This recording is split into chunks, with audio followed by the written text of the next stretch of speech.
Hello dreamers, આપણે આજે જે ટોપિક ભણશું જનીન અભિવ્યક્તિનું નિયમન. આજના ટોપિકનું નામ છે જનીન અભિવ્યક્તિ એનું નિયમન.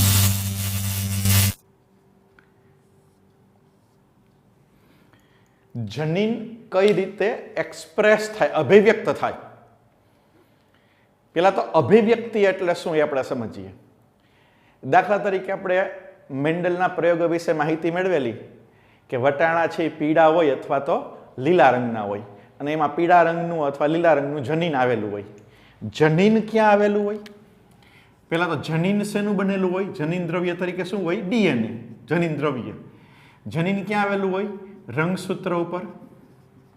રંગસૂત્ર ક્યાં આવેલા હોય? કોષની અંદર, કોષ કેન્દ્રમાં. તો આ કોષ કેન્દ્ર અહીંયા જનીન આવેલું છે. હવે દાખલા તરીકે વટાણાનો આ કોષ છે, એનું કોષ કેન્દ્ર છે, એમાં પીળા રંગ માટેનું જનીન છે. તો એ પીળા રંગ માટેનું જનીન અભિવ્યક્ત થવું એટલે આપણે વટાણાનો પીળો રંગ દેખાવો. આપણે જનીન નથી દેખાતું, પણ શું દેખાય છે આપને? તો કે પીળો રંગ દેખાય છે. એ પીળા રંગ માટે જવાબદાર જે કંઈ પ્રોટીન હોય એ પ્રોટીનને કારણે એનો જે રંગ હોય એ અભિવ્યક્ત થવું. બીજું ઉદાહરણ આપું કે કોઈ વ્યક્તિનો ચામડીનો રંગ કાળો હોય, કોને કારણે હોય? મેલેનિન. મેલેનિનનું પ્રમાણ વધુ હોય, આ પ્રોટીન છે એટલે એનો રંગ કાળો હોય. પરંતુ આ મેલેનિન વધુ ઉત્પન્ન થાય ને રંગ કાળો થાય એના માટે શું હોય? તો કે બહુ જનીનિક વારસો, મલ્ટિપલ એલેલ્સ, એના માટેના કાળા રંગ માટેના જનીન હોય, જે આપણે શીખી ગયા કે જેટલા જનીન વધારે હોય એટલો રંગ કાળો થાય, જેટલા પ્રભાવી જનીનની સંખ્યા ઓછી એટલો રંગ છે એ ગોરો થાય. તો આપણે જનીન નથી દેખાતા પણ મેલેનિનને કારણે ઉત્પન્ન થતો રંગ દેખાય છે. તો આ જનીન અભિવ્યક્ત થયું કહેવાય. શું કહેવાય? જનીન અભિવ્યક્ત થયું કહેવાય. કોઈ વ્યક્તિ એમ કે મારું બ્લડ ગ્રુપ છે એ ઓ છે, રુધિર જૂથ કેવું છે? ઓ. તો એનો મતલબ કે એના શરીરમાં સ્મોલ આઈ નામના જનીન હશે. આ આપણે શીખી ગયા, સ્મોલ આઈ જનીન. તો જનીન નથી દેખાતા પણ એ અભિવ્યક્ત થાય છે. તો જનીન અભિવ્યક્તિનું નિયમન, પહેલા તો કઈ રીતે જનીન અભિવ્યક્ત થાય એ તમને ક્લેરિફિકેશન આપેલું. તો આ નિયમન કઈ રીતે થાય તો આપણે એ પણ શીખી ગયા છીએ હવે કે જનીન એટલે કે ડીએનએ એ કોષ કેન્દ્રમાં હોય, એ એમઆરએનએના સ્વરૂપની અંદર કોપી થાય એની, એટલે એમાંથી એમઆરએનએ બને. આ ક્રિયાને કહેવાય ટ્રાન્સક્રિપ્શન. અને શું કહેવાય? ટ્રાન્સક્રિપ્શન.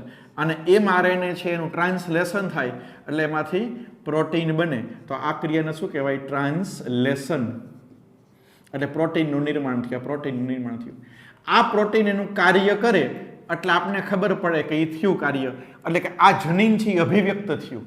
કાર્ય છે એ કોના દ્વારા થાય? પ્રોટીન દ્વારા થાય. જેવું ડીએનએ એટલે કે જેવું જનીન એ જ રીતનું એમઆરએનએની કોપી થાય, ટ્રાન્સક્રિપ્શન થાય. જેવું એમઆરએનએની સિક્વન્સ હોય એનું ટ્રાન્સલેશન થાય, એટલે ચોક્કસ પ્રકારના ક્રમમાં એમિનો એસિડ ગોઠવાય એટલે પ્રોટીન બને. અને આ પ્રોટીન એનું કાર્ય કરે એટલે એ આપને દેખાય, એ આપણે જોઈ શકીએ છીએ. તો આ જનીન અભિવ્યક્ત થયું કહેવાય. જનીન અભિવ્યક્ત એનું નિયમન. ફરીથી પ્રશ્ન એવો કે એના નિયમન કરવાની જરૂરિયાત શું ઊભી થાય? તો આપણા શરીરમાં હજારો પ્રકારના પ્રોટીન છે. દરેક પ્રોટીન જીવનના દરેક તબક્કામાં કાર્ય નથી કરતું હોતું. દરેક પ્રોટીન જીવનના દરેક તબક્કે કાર્ય કરતું હોતું નથી. ઉદાહરણ જો આ ઇન્ટ્રોડક્શન અગત્યનું છે. પેલા કોન્સેપ્ટ સમજાશે તો જ આગળનો પ્રશ્ન સમજાશે. આ બધા પ્રશ્ન છે એવા ન હોય કે જેમાં લાઈન ટુ લાઈન તમે ગોખી નાખો. એટલે કોન્સેપ્ટ ક્લિયર કરવા માટે આ ઇન્ટ્રોડક્શન ખૂબ જ અગત્યનું છે. દાખલા તરીકે કેટલાક પ્રોટીન એવા છે જે ગર્ભાવસ્થા દરમિયાન ઉપયોગી છે. તો આ પ્રોટીન આપણા શરીરમાં ક્યારે ઉત્પન્ન થાય? તો કે જ્યારે ગર્ભાવસ્થા હોય ત્યારે. હવે બાળકનો જન્મ થઈ જાય પછી એની કઈ જરૂર જ નથી, તો ત્યારે એ પ્રોટીનનું ઉત્પાદન ન થાય. કેટલાક પ્રોટીન એવા છે કે ફ્લાવરિંગ એટલે પુષ્પોદ્ભવ, વનસ્પતિની વાત કરીએ તો પુષ્પોદ્ભવ માટે જરૂરી છે. તો પુષ્પોદ્ભવ માટે જરૂરી પ્રોટીનની જરૂરિયાત ક્યારે ઉત્પન્ન થાય? જ્યારે પુષ્પ ઉત્પન્ન થવાનું હોય ત્યારે. જ્યારે બીજાંકુરણ થતું હોય ત્યારે ન થાય. એની સામે બીજાંકુરણ માટે ઉપયોગી પ્રોટીન વનસ્પતિમાં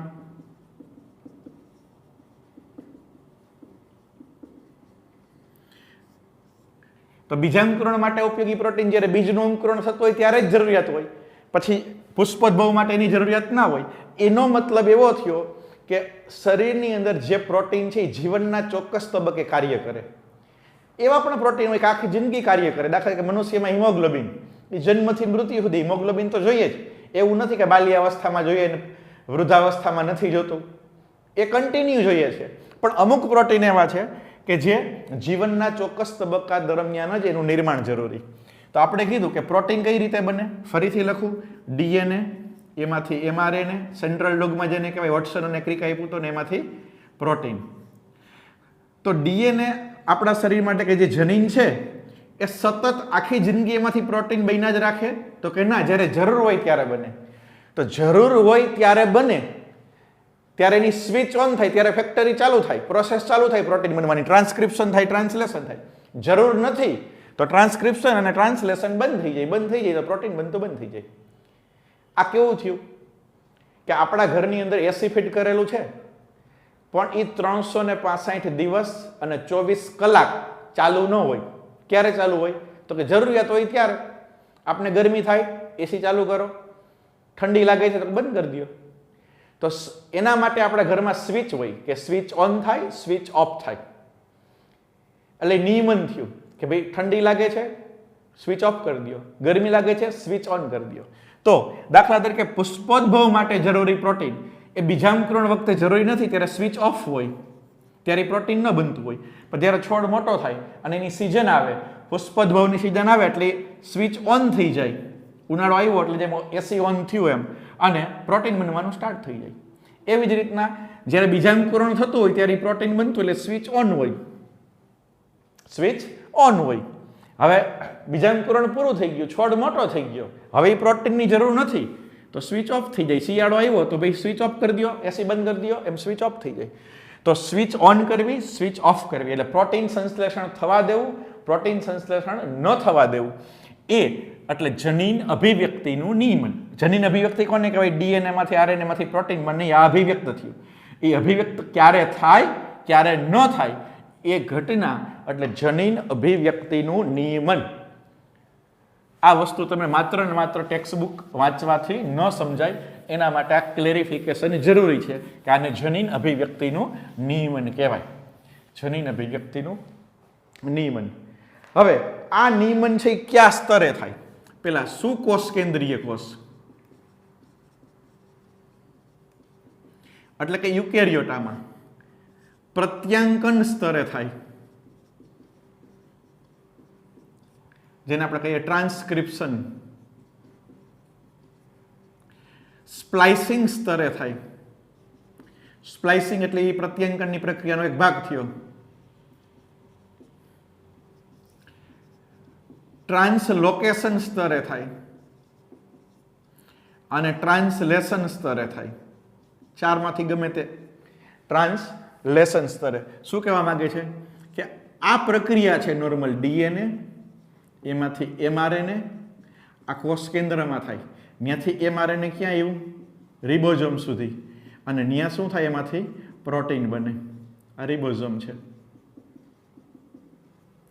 તો જ્યારે સ્વિચ ઓફ કરવી હોય, સ્વિચ ઓફ એટલે પ્રોટીન નથી બનાવવું, તો આ પ્રક્રિયા ક્યાંથી અટકે? ક્યાં લેવલ એની સ્વિચ ક્યાં છે? તો કે પેલું પ્રત્યાંકન સ્તર. ડીએનએ માંથી એમઆરએનએ જ ન બને, પ્રત્યાંકન ન થયું, આ ટ્રાન્સક્રિપ્શન. ડીએનએ માંથી એમઆરએનએ નો બાકીની બધી પ્રક્રિયા બંધ થઈ ગઈ, તો આને ટ્રાન્સક્રિપ્શન સ્તરે થયું.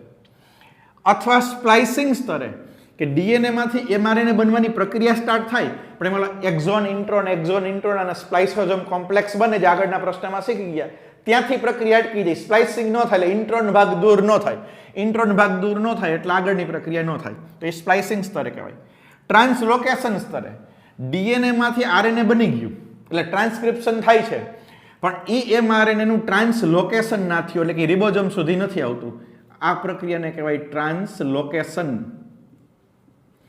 એમઆરએનએ રિબોઝોમ સુધી આવે જ નહીં તો પ્રોટીન ક્યાં બને? અહીંયા તો પ્રોટીન બનવાનું નથી.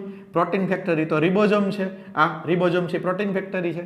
તો ટ્રાન્સલોકેશન ન થાય તોય પ્રક્રિયા અટકી જાય. અને ચોથું ટ્રાન્સલેશન કે ડીએનએ માંથી આરએનએ બને એટલે કે ટ્રાન્સક્રિપ્શન પણ થાય, આરએનએ માંથી એ આરએનએ છે એ રિબોઝોમ સુધી આવે એટલે ટ્રાન્સલોકેશન પણ થાય, પણ અહીંયા આવ્યા પછી એ એમ આરએનએ નું ભાષાંતર એટલે કે ટ્રાન્સલેશન ન થાય, ટ્રાન્સલેશન ન થાય તો પ્રોટીન ન બને. એટલે કહેવાનું શું છે કે જે પગથિયા છે કે આ પહેલું પગથિયું જ અટકી જાય, અથવા એ પગથિયાની પ્રોસેસમાં અટકી જાય, અથવા બીજું પગથિયું અટકી જાય, અથવા ત્રીજું પગથિયું અટકી જાય. એટલે કે આ ટ્રાન્સક્રિપ્શન ન થાય, કા ટ્રાન્સલોકેશન ન થાય અને કા ટ્રાન્સલેશન ન થાય. 1, 2 અને 3 સ્ટેપ: ટ્રાન્સક્રિપ્શન, ટ્રાન્સલોકેશન, ટ્રાન્સલેશન. જ્યાંથી પણ અટકે, કંઈ પણ અટકે એટલે પાછળની પ્રક્રિયા ન થાય એટલે પ્રોટીન ના બને અને સ્વિચ ઓફ કહેવાય. અને શું કહેવાય? Switch off. જનીન અભિવ્યક્ત ન થયું એના માટેની પ્રક્રિયા કહેવાય. પરંતુ આદિકોષ કેન્દ્રીય કોષની વાત કરીએ. કોની વાત કરીએ આપણે? આદિકોષ કેન્દ્રીય કોષ, પ્રોકેરિયોટા. એમાં આ નિયમન માત્ર ટ્રાન્સક્રિપ્શન સ્તરે જ થશે. કયા સ્તરે થાય? માત્ર ને માત્ર ટ્રાન્સક્રિપ્શન સ્તરે, એટલે આ સ્તરે થાય. ડીએનએ માંથી આરએનએ બને અથવા ન બને. જો આરએનએ બને એમઆરએનએ તો પ્રોટીન બને, જો એમઆરએનએ ન બને તો પ્રોટીન ન બને. તો જ્યારે સ્વિચ ઓન કરવી હોય ત્યારે ટ્રાન્સક્રિપ્શન થાય એટલે પ્રોટીન બની જાય. સ્વિચ ઓફ કરવી હોય ત્યારે ટ્રાન્સક્રિપ્શન ન થાય એટલે એમઆરએનએ ન બને એટલે પ્રોટીન ન બને એટલે સ્વિચ ઓફ થઈ ગઈ. તો સુકોષ કેન્દ્રીયમાં દરેક સ્તરે થાય ટ્રાન્સક્રિપ્શન, ટ્રાન્સલોકેશન, ટ્રાન્સલેશન અને એક વધારાનું છે એ સ્પ્લાઇસિંગ સ્તરે. જ્યારે આદિકોષ કેન્દ્રીયમાં માત્ર ટ્રાન્સક્રિપ્શનના સ્તરે જનીન અભિવ્યક્તિનું નિયમન થાય. હવે આ આખી પ્રક્રિયા કેમ થાય જનીન અભિવ્યક્તિનું નિયમન? તો કે જે જનીન અભિવ્યક્ત થતા હોય, જે જનીન અભિવ્યક્ત થતા હોય એને બંધારણીય જનીન કહેવાય. માની લો કોઈ અહીંયા બોક્સ દોરું છું કે A, B, C, જનીન A, જનીન B, જનીન C, આ 3 જનીન છે. જે અભિવ્યક્ત થશે, અભિવ્યક્ત થવા એટલે પહેલું સ્ટેપ શું આવશે? એમાંથી એમઆરએનએ બને. આ ક્રિયાને શું કહેવાય? ટ્રાન્સક્રિપ્શન. ત્યાર પછી એનું ટ્રાન્સલેશન થાય એટલે એમાંથી શું બને? પ્રોટીન બને. આ ક્રિયાને શું કહેવાય? ટ્રાન્સલેશન. આ શું છે? તો કે ડીએનએ છે અથવા તો જનીન છે. તો જે જનીન અભિવ્યક્ત થાય કે આ જનીન અભિવ્યક્ત થયું, આમાંથી નહીં પ્રોટીન બન્યું, આમાંથી નહીં પ્રોટીન બન્યું, એને કહેવાય બંધારણીય જનીન. બંધારણીય જનીન કોને કહેશું? કે જે જનીન અભિવ્યક્ત થાય એટલે કે જેનું ટ્રાન્સક્રિપ્શન, ટ્રાન્સલોકેશન, ટ્રાન્સલેશન થાય અને જેમાંથી પ્રોટીન બનવાનું છે એને બંધારણીય જનીન કહેવાય. પણ આ જનીન ક્યારે અભિવ્યક્ત થાય, ક્યારે ન થાય, એની સ્વિચ ઓન ક્યારે થાય, સ્વિચ ઓફ ક્યારે થાય, એ નિયામકી પ્રક્રિયા છે. તો એ નિયમન કરતા અન્ય જનીન એની સાથે સંકળાયેલા હોય, અન્ય જનીન એની સાથે સંકળાયેલા હોય. એ જનીન છે એમાં એક પ્રમોટર સ્થાન, ઓપરેટર સ્થાન અને ઇન્હિબિટર સ્થાન. આને કહેવાય પ્રમોટર, આને કહેવાય ઓપરેટર અને આને કહેવાય નિગ્રાહક. ઇન્હિબિટર અટકાવવું, નિગ્રાહક. આ 3 જનીન એમાંથી પ્રોટીન નથી બનવાનું. અહીંથી જો પ્રોટીન નથી બનતું, નિગ્રાહક જનીન, પ્રમોટર સ્થાન અને ઓપરેટર સ્થાન. આ જે ડીએનએ નો ટુકડો છે, આ જે જનીન છે એમાંથી પ્રોટીન નથી બનતું, પણ આ 3 નક્કી કરશે કે આ જનીન અભિવ્યક્ત થશે એટલે કે આમાંથી પ્રોટીન બનશે કે નહીં બને, એ નિયમન આ કરે. તો આને નિયામકી જનીન કહેવાય. આ ત્રણેયને શું કહેવાય? નિયામકી જનીન. અને આ આખો જે સમૂહ બન્યો એને કહેવાય ઓપેરોન. ઓપેરોન. કોને ઓપેરોન કહેવાય? તો કે જે જનીન અભિવ્યક્ત થાય છે એટલે કે આ અભિવ્યક્ત થયા તો એને બંધારણીય જનીન કહેવાય. અને એનું નિયમન કરતા અન્ય જનીન એમાં નિગ્રાહક એટલે કે I, પ્રમોટર એટલે P અને ઓપરેટર એટલે ઓપરેટર જનીન. આ જે ત્રણેય જનીન છે, O એટલે ઓપરેટર જનીન, એ આ ત્રણેયનું નિયમન કરે. એક જનીન હોય અથવા વધુ હોય, એવું જરૂરી નથી કે અહીંયા 3 જનીન હોય, એક પણ લઈ શકો. એ જનીન એક જ છે. આ બંધારણીય જનીન A. અહીંયા કોઈ પણ આ એક જનીન છે એ અભિવ્યક્ત થયું, તો આ થયું કે ન થયું કોણ નક્કી કરે? તો કે આ નક્કી કરે. એટલે આખી જે રચના છે એને ઓપેરોન કહેવાય. એને શું કહેવાય? ઓપેરોન. પેલા હું ઓપેરોન કોન્સેપ્ટ તમને સિમ્પ્લિફાઈ સમજાવી દઉં, પછી ઉદાહરણ લેશું આપણે. ઓપેરોનનો કોન્સેપ્ટ શું કહે? કે જ્યારે પણ ટ્રાન્સક્રિપ્શનની શરૂઆત થાય, આ ટ્રાન્સક્રિપ્શન છે, ટ્રાન્સક્રિપ્શન એટલે ડીએનએ છે, ડીએનએ માંથી એમઆરએનએ બને, ત્યારે કયો ઉત્સેચક જોઈએ? આરએનએ પોલિમરેઝ, ટ્રાન્સક્રિપ્ટેઝ અથવા આરએનએ પોલિમરેઝ. આ ટ્રાન્સક્રિપ્ટેઝ અથવા તો આરએનએ પોલિમરેઝ નામનો ઉત્સેચક છે એ પ્રમોટર સ્થાને જોડાય. કયા સ્થાને જોડાય? આ પ્રમોટર સ્થાને જોડાય. આ ઉત્સેચક છે. આ ઉત્સેચકનું નામ શું છે? RNA polymerase.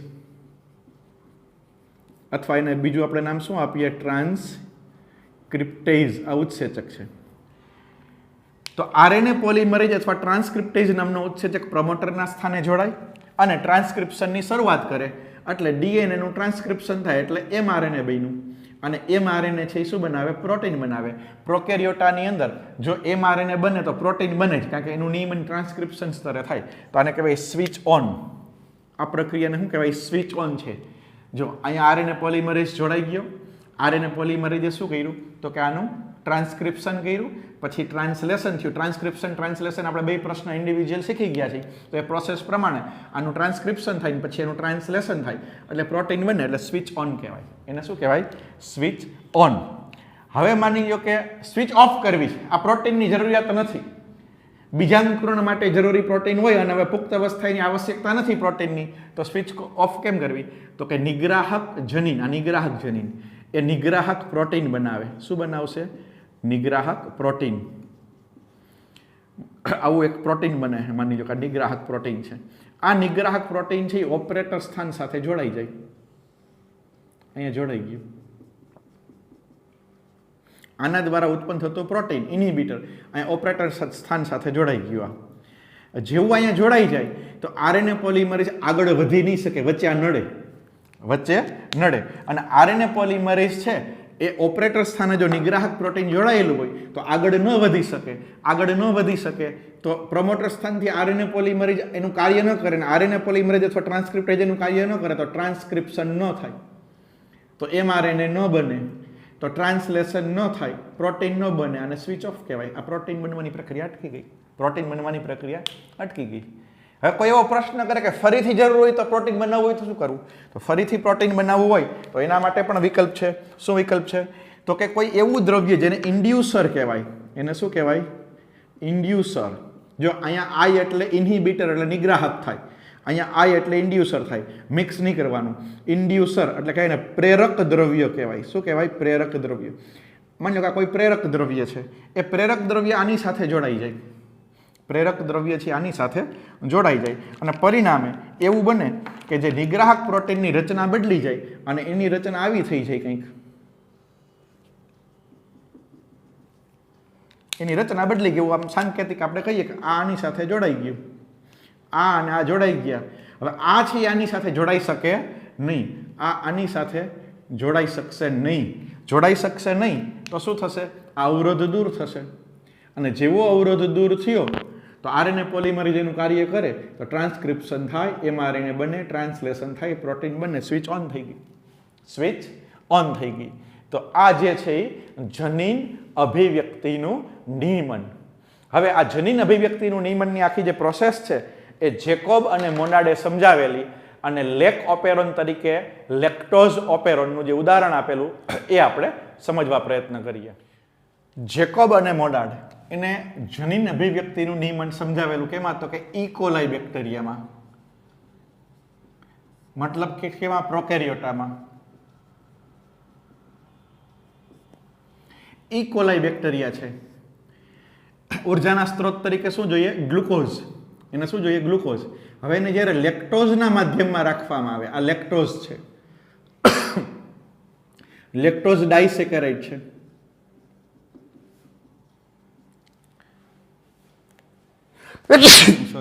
લેક્ટોઝ ડાઇસેકેરાઇડ છે. ઇકોલાઈને લેક્ટોઝના માધ્યમમાં રાખવામાં આવે ત્યારે લેક્ટોઝ છે એની અંદર દાખલ થાય, એમાંથી ગ્લુકોઝ બને, અને ગ્લુકોઝ છે ઉર્જાનો સ્ત્રોત છે, આપને ખબર છે. તો આ પ્રક્રિયા માટે 3 ઉત્સેચકની આવશ્યકતા છે. એક બીટા ગેલેક્ટોસાઇડેઝ, પરમિએઝ અને ટ્રાન્સ એસિટાઇલેઝ. આ ત્રણેય શું છે, ઉત્સેચકો એટલે કે પ્રોટીન છે.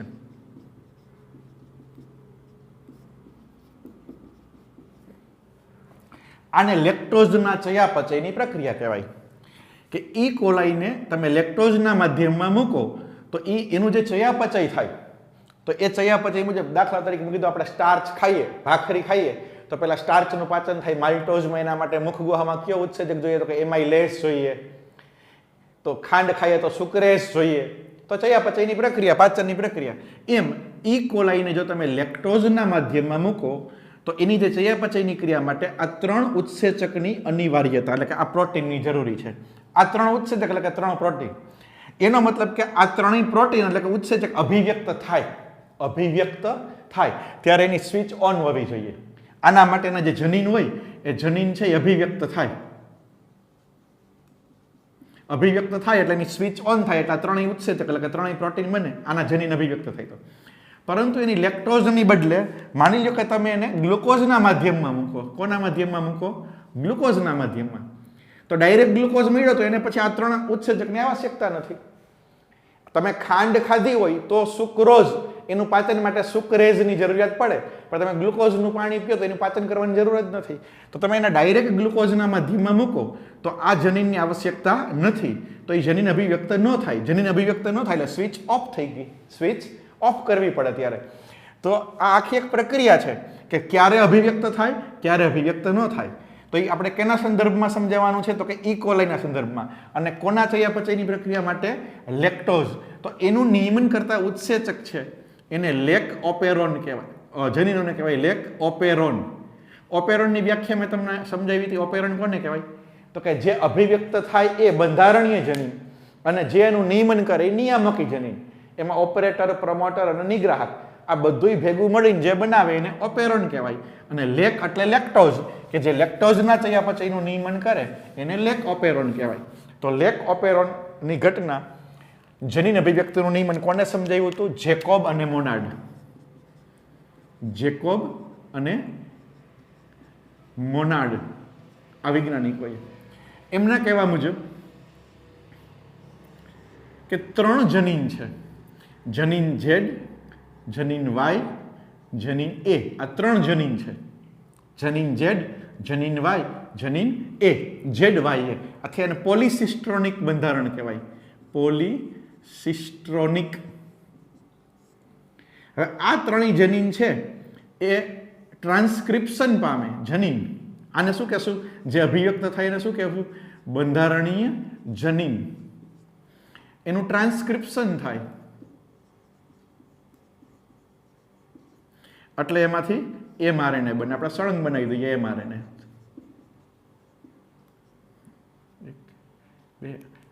આમાંથી mRNA, આમાંથી mRNA, આમાંથી mRNA બને. અને પછી એનું ટ્રાન્સલેશન થાય એટલે એમાંથી અનુક્રમે 3 પ્રોટીન બને. 3 પ્રોટીન બને. આ પ્રક્રિયાને શું કહેશું આપણે? ટ્રાન્સલેશન. Transcription, translation. કયા પ્રોટીન બનશે? તો જનીન ઝેડ, આ જનીન ઝેડ એમાંથી બીટા ગેલેક્ટોસાઇડેઝ. જનીન વાય, વાયમાંથી પરમિએઝ.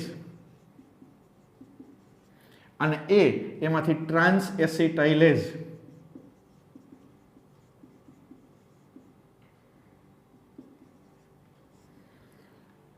ત્રણ જનીન. ઝેડમાંથી બીટા ગેલેક્ટોસાઇડેઝ. નીટમાં આવું પૂછાય, જનીન ઝેડમાંથી કયું પ્રોટીન કે કયો ઉત્સેચક બને? બીટા ગેલેક્ટોસાઇડેઝ. વાયમાંથી શું બનશે? પરમિએઝ. અને એમાંથી શું બનશે? ટ્રાન્સ એસિટાઇલેઝ.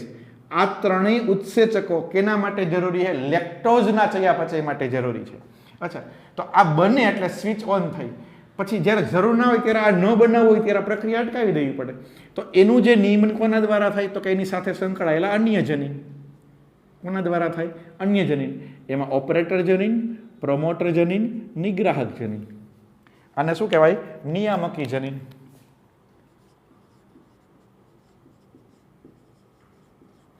આખે આખું અહીંથી લઈને અહીંયા સુધીનું હોય એને શું કહેવાય? ઓપેરોન. અને લેક્ટોઝ માટે છે એટલે એને નામ શું આપશું આપણે? લેક ઓપેરોન. અહીંથી લઈ અને અહીંયા સુધીનું જે સ્ટ્રક્ચર થયું એને આપણે શું નામ આપશું? ઓપેરોન. ઓપેરોનની અંદર જે અભિવ્યક્ત થાય, જેમાંથી પ્રોટીન બને એ બંધારણીય જનીન. જે અભિવ્યક્ત નથી થતા પણ આનું નિયમન કરે એને નિયામકી જનીન. એમાં ઓપરેટર સ્થાન, પ્રમોટર સ્થાન અને નિગ્રાહક જનીન. અત્યારની પરિસ્થિતિ કેવી છે? સ્વિચ ઓન છે. સ્વિચ ઓન કઈ રીતે થાય? તો કે પ્રમોટર સ્થાન ઉપર શું જોડાયેલું હોય? અહીંયા શું જોડાયેલું છે? તો કે ઉત્સેચક. કયો? તો કે આરએનએ પોલિમરેઝ. આરએનએ પોલિમરેઝ, જેને આપણે શું કહીએ, ટ્રાન્સક્રિપ્ટેઝ, આ ઉત્સેચક છે. ટ્રાન્સક્રિપ્ટેજ અથવા આરએનએ પોલિમરેઝ થી પ્રમોટરના સ્થાને છે એટલે આનું ટ્રાન્સક્રિપ્શન થયું. ટ્રાન્સક્રિપ્શન થયું પછી ટ્રાન્સલોકેશન વચ્ચેની પરિસ્થિતિ જે રિબોઝોમ સુધી સ્થળાંતર કરે અને ન્યાય એનું ટ્રાન્સલેશન થયું એટલે ગેલેક્ટોસાઇડેઝ, પરમિએઝ અને ટ્રાન્સએસિટાઇલેઝ બન્યું. આ પરિસ્થિતિ ક્યારે હોય તો કે ઈ કોલાઈ એને કોના માધ્યમમાં મૂકવામાં આવે, લેક્ટોઝના માધ્યમમાં મૂકવામાં આવે ત્યારે આ સ્વિચ કેવી કહેવાય, ઓન કહેવાય, સ્વિચ ઓન, આને કહેવાય સ્વિચ ઓન. હવે માની લો કે ઈ કોલાઈ જે છે, આ ઈ કોલાઈ એને ગેલેક્ટોઝના માધ્યમમાં મૂકવામાં આવે, ગ્લુકોઝના માધ્યમમાં મૂકવામાં આવે. કોના માધ્યમમાં? ગ્લુકોઝ. તો ગ્લુકોઝના માધ્યમમાં મૂકવામાં આવે ત્યારે આ શેના માટે આવશ્યકતા છે? લેક્ટોઝના ચયાપચય માટે. શેના માટે જરૂરી છે? લેક્ટોઝના ચયાપચય જરૂરી ઉત્સેચક છે. તો હવે જ્યારે ગ્લુકોઝના માધ્યમમાં મૂકવામાં આવે ત્યારે આની જરૂરિયાત નથી, ત્યારે સ્વિચ ઓફ કરવી પડે. આ સ્વિચ ઓન છે એને શું કરવી પડે? Switch off. એ કઈ રીતે થાય? તો જ્યારે આ પ્રક્રિયા થતી હોય ત્યારે આ નિગ્રાહક જનીન, આને શું કહેવાય? નિગ્રાહક જનીન, એના દ્વારા ઉત્પન્ન થતું નિગ્રાહક પ્રોટીન છે. આ નિગ્રાહક પ્રોટીન છે.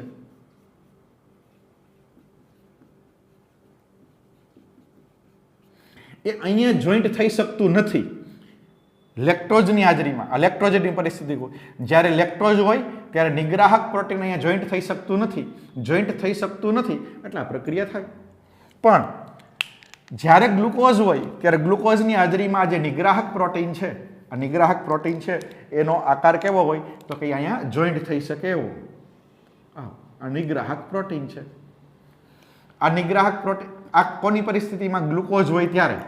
જ્યારે આપણે ઈ કોલાઈને ગ્લુકોઝના માધ્યમમાં મૂકીએ ત્યારે નિગ્રાહક પ્રોટીન આવું છે અને નિગ્રાહક પ્રોટીન છે અહીંયા જોઈન્ટ થઈ જાય. ઓપરેટર સ્થાન બંધ કરી દઈએ, બ્લોક કરી દઈએ અને ઓપરેટર સ્થાન બ્લોક કરી દઈએ એટલે આ સ્વિચ ઓફ થઈ ગઈ.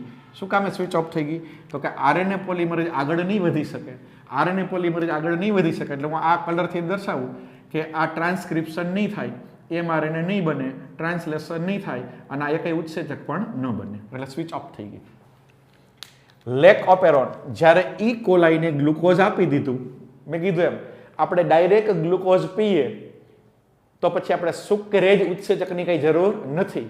પણ આપણે ખાંડ એટલે કે સુક્રોજ ખાધું હોય તો એના પાચન માટે આપણા શરીરમાં સુક્રેજ નામનો ઉત્સેચક હોવો જોઈએ. એમ અહીંયા ઈ કોલાઈને ડાયરેક્ટ ગ્લુકોઝ આપી દીધું તો એ વખતે જ્યારે ગ્લુકોઝ હોય ત્યારે ઈ કોલાઈને ગ્લુકોઝના માધ્યમમાં મૂકો ત્યારે નિગ્રાહક જનીન એ નિગ્રાહક પ્રોટીન બનાવે. નિગ્રાહક પ્રોટીન આની સાથે જોડાઈ જાય એટલે ત્યાંથી આરએનએ પોલિમરેઝ આગળ ન વધી શકે. આગળ ન વધી શકે એટલે ટ્રાન્સક્રિપ્શન ન થાય એટલે એમઆરએનએ ન બને એટલે ટ્રાન્સલેશન ન થાય એટલે આ પ્રોટીન ના બને એટલે એકય ઉત્સેચક ના બને. તો કાંઈ ની જરૂરી નથી. આ ઉત્સેચક શેના માટે જોઈએ? તો કે તો લેક્ટોઝ માટે જોઈએ. લેક્ટોઝ પણ છે જ નહીં, આપણે તો ગ્લુકોઝ છે એટલે એની જરૂરિયાત નથી એટલે સ્વિચ ઓફ શરીરમાં એટલે ઈ કોલાઈની અંદર એકય ઉત્સેચક ન બને. હવે માની કે ગ્લુકોઝની બદલે લેક્ટોઝમાં મૂકી દીધું. ગ્લુકોઝની બદલે શેમાં મૂકી દીધું? એને લેક્ટોઝમાં. તો લેક્ટોઝ છે ને પ્રેરક દ્રવ્ય તરીકે વર્તે. શું વર્તે? પ્રેરક દ્રવ્ય એટલે એને ઇન્ડ્યુસર કહેવાય. શું કરશે? ઇન્ડ્યુસર. લેક્ટોઝ છે ને આની સાથે જોડાઈ જાય. કોની સાથે? નિગ્રાહક પ્રોટીન સાથે અને પરિણામે નિગ્રાહકનો આકાર બદલી નાખે. આ નિગ્રાહક દ્રવ્ય છે લેક્ટોઝની હાજરીમાં એનો આકાર બદલી ગયો. લેક્ટોઝની હાજરીમાં અને પરિણામે એ અહીંયા જોડાઈ શકે નહીં. અહીંયા જોડાઈ શકે નહીં. શું કામ? એનો આકાર આવો છે એટલે જોડાઈ ન શકે તો આ સ્થાન ખુલ્લું થાય. આ સ્થાન ખુલ્લું થાય અત્યારે કાઢી નાખો માની લો અહીંયા, બરાબર. આ પરિસ્થિતિમાં આ અહીંયા જોડાઈ શકતું નથી. જોડાઈ શકતું નથી એટલે આ સ્થાન ખુલ્લું થયું તો ટ્રાન્સક્રિપ્શન થશે, ટ્રાન્સલેશન થશે, બધું થશે. તો આને શું કહેવાય? સ્વિચ ઓન કહેવાય. તો સ્વિચ ઓન અને સ્વિચ ઓફ આ હકારાત્મક નિયમન. સ્વિચ ઓન કરવી એટલે હકારાત્મક નિયમન, સ્વિચ ઓફ કરવી એટલે નકારાત્મક નિયમન. તો લેક્ટોઝ ના ચયાપચય સાથે ઈ કોલાઈની અંદર કયા જનીન ભાગ લે છે? જે બંધારણીય જનીન અને અન્ય નિયામકી જનીન. આખું છે એને ઓપેરોન કહેવાય અને એને શું કહેવાય? લેક ઓપેરોન. તો લેક ઓપેરોનની ક્રિયાવિધિ આપણે સમજેલી છે. આપણી બુકની અંદર જે એક્સ્ટ્રા બુસ્ટર આપેલું છે, નીટ પાવર બુસ્ટર, એમાં સાલ્મોનેલામાં જનીન અભિવ્યક્તિનું નિયમન એ છોડી દેવાનું છે. આખું પાવર બુસ્ટર કરવાનું નથી. આમાં જે નીટમાં જેટલું પણ એક્સ્ટ્રા આપેલું છે એમાંથી કંઈ કરવાનું થતું નથી, એટલે આપણે કરવાનું નથી. માત્ર લેક ઓપેરોન સુધી જ આપણે ગણવાનું છે. લેક ઓપેરોન આપણે કેમાં જોયા? ઇકોલાઈ. ઇકોલાઈ એટલે શું? પ્રોકેરિયોટા. અને પ્રોકેરિયોટામાં જનીન અભિવ્યક્તિનું નિયમન કયા સ્તરે થાય? પ્રત્યાંકન સ્તરે થાય, ટ્રાન્સક્રિપ્શન સ્તરે. જો બધાય મેમ જ આવ્યું, પ્રત્યાંકન થાય કે ન થાય, વચ્ચે ક્યાંય ન. જો પ્રત્યાંકન થાય તો ટ્રાન્સલોકેશન, ટ્રાન્સલેશન બધું થાય જ. પ્રત્યાંકન ન થાય તો બધુંય ન થાય. એટલે પ્રોકેરિયોટામાં જનીન અભિવ્યક્તિનું નિયમન પ્રત્યાંકન એટલે કે ટ્રાન્સક્રિપ્શનના સ્તરે થાય છે. તો લેક ઓપેરોન અથવા તો જનીન અભિવ્યક્તિનું નિયમન ખૂબ જ અગત્યનો ટોપિક આજે આપણે આમાં અહીંયા પૂર્ણ કરીએ છીએ. ત્યાર પછીનો જે બે ટોપિક છે, હ્યુમન જીનોમ પ્રોજેક્ટ અને ડીએનએ ફિંગરપ્રિન્ટ છે, એમાં પણ ટેક્સ્ટ બુકની લાઇન ટુ લાઇન સમજવી શક્ય નથી, કારણ કે એ બધા કોન્સેપ્ટ બેઝ અને જેને કહેવાય કે હાઈલી ટેકનિકલ ક્રિયાવિધિ છે. અને એ સ્તરે આપણે 12થના સ્તરે એ સ્તર સુધી આપણે પહોંચી ન શકીએ. એટલે જેટલા એક્ઝામ્પલ અને જે કંઈ પ્રોસેસિંગના જે પાર્ટ આપેલા છે આપણા લેવલે આપણે યાદ રાખવાના થશે. Thank you.